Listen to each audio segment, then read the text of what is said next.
pertama adalah ekspor Amerika, import Amerika itu akan menjadi windfall bagi ekspor Indonesia ya. Ya. Yang kedua adalah walaupun katakanlah tingkat bunga nanti agak sedikit naik, ini ada masalah dengan India ya. Selama ini capital flow yang ke negara-negara emerging market itu Indonesia bersaing dengan India. Nah, India ini sekarang sedang berusaha mengatasi COVID ya yang sampai ratusan ribu per harinya. Jadi ini ya ada keuntungan bagi Indonesia ya. Jadi beberapa hari ini ya capital inflow, modal masuk itu sangat deras ke Indonesia.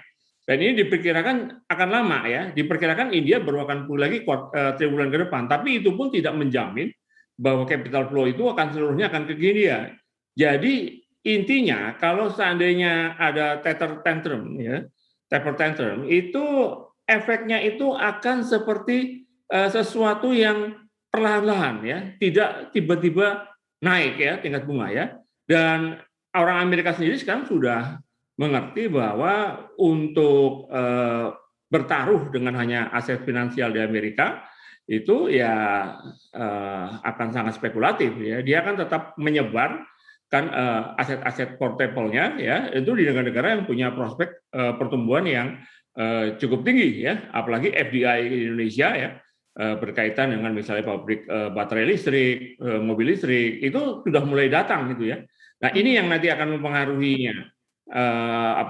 Apakah 2022 itu taper tantrumnya itu akan sangat drastis atau tidak? Jadi pertanyaannya bukan taper tantrum atau tidak, ini ada smoothing atau tidak ya, dan perkiraan para ahli para ekonomi Amerika itu akan terjadi smoothing bertahap ya, karena Amerika sendiri juga tidak mau rugi ya Pak. Ini kesempatan untuk membangkitkan kembali industri di Amerika, manufacturing di Amerika. Oke, apa yang harus dilakukan oleh pemerintah Indonesia di domestik begitu ya untuk mengantisipasi begitu ya dari sisi kebijakan begitu ya untuk menghadapi nanti tantangan dari tapering atau taper tantrum ini nih Pak Ari? Jadi menurunkan defisit neraca berjalan ya. Jadi selama ini defisitnya itu ditutup dengan capital inflow ya. Kurang sehat Pak ya, kurang sehat ya. Kenapa? Kalau tiba-tiba balik ya rupiah akan terdepresiasi ya. Tapi dengan adanya COVID ini ya memungkinkan terjadinya substitusi ya antara input industri yang selama ini diimpor dengan input di dalam negeri ya. Memang agak dipaksa tapi itu bagus ya.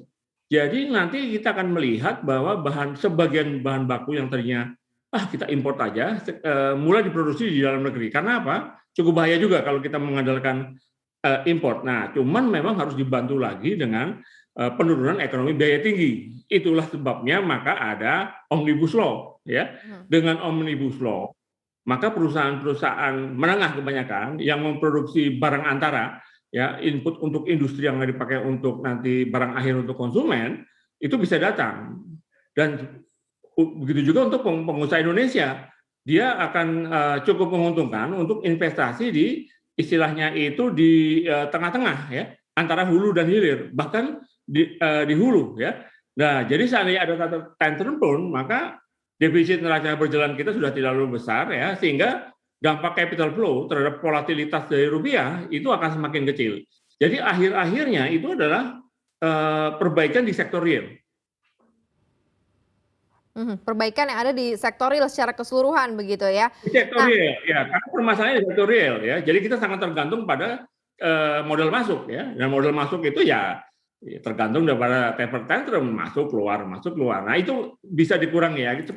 Jangan lupa untuk install aplikasi CNBC Indonesia yang tersedia di App Store dan Play Store. Dan ikuti terus perkembangan ekonomi bisnis terkini hanya di CNBC Indonesia Beyond Business.